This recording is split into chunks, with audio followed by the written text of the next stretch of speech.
और अब बात उस फोटो की जिसके जरिए दावा किया जा रहा है कि एक किसान मोती की खेती करके लाखों कमा रहा है। इस वायरल खबर के सच तक पहुंचना और जरूरी हो जाता है जब देश में हर तरफ सूखे की वजह से किसानों की बेहाली मुद्दा बनी हुई है। इस फोटो के जरिए एक किसान की लाखों की कमाई बताई जा रही है। सोशल मीडिया पर वायरल होती इस फोटो के जरिए दावा है कि वकालत छोड़कर 10 बाय 10 फीट के तालाब में मोतियों की खेती करके एक किसान लाखों रुपए कमाता है। कहानी महाराष्ट्र की बताई जा रही है। एबीपी न्यूज ने वायरल हो रही इस तस्वीर की पड़ताल की। महाराष्ट्र का गढ़चिरौली देश के पिछड़े जिलों में शामिल आदिवासी और नक्सल प्रभावित इलाका है। गढ़चिरौली के पारडी गांव के रहने वाले किसान हैं संजय गंडाते। संजय ही वो किसान हैं जिनकी कहानी सोशल मीडिया पर सुर्खियां बटोर रही है। की जो बॉडी होती है एक साइड निकल जाती है, जैसे ये निकल गई। संजय गंडाते अपने गांव में मोती की खेती करते हैं, लेकिन सुनने में जितना आसान लगता है उतना आसान है नहीं। संजय गंडाते ने दिखाया और समझाया कि पानी में मिलने वाली सीपियों के अंदर मोती कैसे पैदा होता है।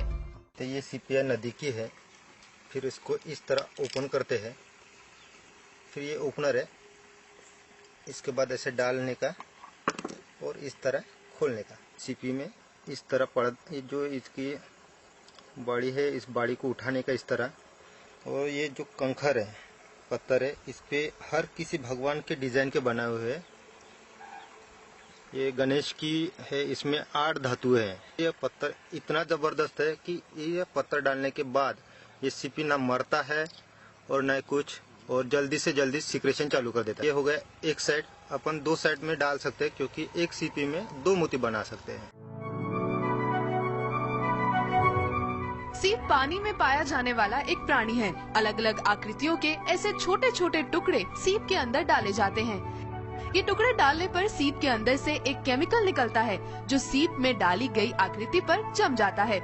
सीप जितने दिन जिंदा रहता है मोती उतना ही बड़ा होता है और जैसी आकृति होती है वैसा ही मोती बन जाता है। ये देखिए कुछ इस तरह।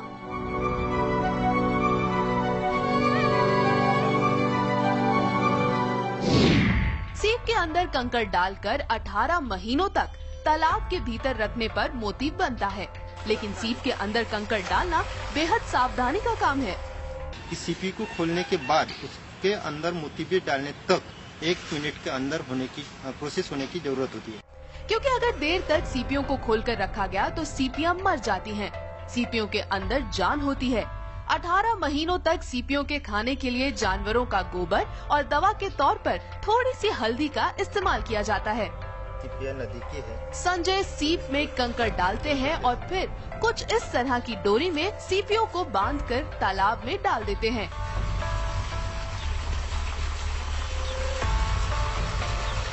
पारडी गांव में ही संजय ने 20 बाय 20 का एक छोटा सा तालाब बना रखा है। संजय 1 साल के अंदर करीबन 30 से 40 हजार मोती तैयार कर लेते हैं और इससे उन्हें मोटी कमाई भी होती है। सालाना करीबन 10 से 12 लाख रुपए। हम जो यंत्र इसमें यूज किए हैं मोती की खेती के लिए, मैंने जो शस्त्र यूज किए वो मार्केट में सिर्फ 30 रुपए में मिलते हैं। यानी मार्केट से कोई चीज ना लेते हुए, यानी खर्चा जो है हमारा शून्य, ऐसे बराबरी का खर्चा करके हम आज मोती की खेती करें। मोती की खेती के लिए बहुत बड़ा तालाब की जरूरत नहीं होती है। 10 बाय 10 मीटर का भी तालाब बनाएंगे तो बहुत अच्छा है। संजय थोक में एक मोती करीब 500 से 700 रुपए में बेचते हैं, जबकि फुटकर में यही मोती 1500 से 2000 रुपए में बिकता है। संजय गंडाते के इस कम खर्च में ज्यादा कमाई वाली खेती पर महाराष्ट्र के कृषि मंत्री एकनाथ खड़से ने उनसे मुलाकात की थी और सरकारी योजनाओं में मोती की खेती शामिल करने पर विचार करने को कहा था। हमारी पड़ताल में वायरल हो रही ये तस्वीर सच साबित हुई है।